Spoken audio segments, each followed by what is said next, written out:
అంబ అసలు ఏం చేసింది తర్వాత? భీష్ముడి మరణానికి కారణం ఎట్లయింది? అయినా భీష్ముడు పాండవులు ఉన్నంత వరకు ఉంటాడు కదా, అసలు ఏమైంది చెప్పు.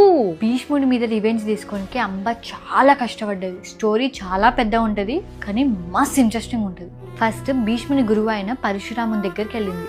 ఎక్స్ప్లెయిన్ చేసింది, ఇట్లా ఇది అయ్యింది, నన్ను భీష్ముడు తీసుకొచ్చేసిండు అని. అప్పుడు పరశురాముడు భీష్మునికి 2 ఆప్షన్స్ ఇచ్చిండు. 1, అంబని పెళ్లి చేసుకో.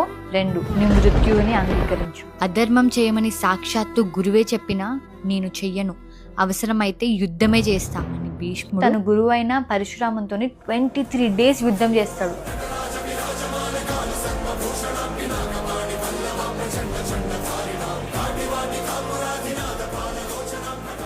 అది చాలా భయంకరమైన యుద్ధం చేస్తారు కానీ దానికి సొల్యూషనే రాలేదు. ఇద్దరు మోస్ట్ పవర్ఫుల్ కదా. అప్పుడు దేవతలే వచ్చి ఆ యుద్ధాన్ని ఆపేస్తారు. భీష్ముని క్షమించి వదిలేయమని అంబని పరశురాముడు మస్తు రిక్వెస్ట్ చేస్తాడు.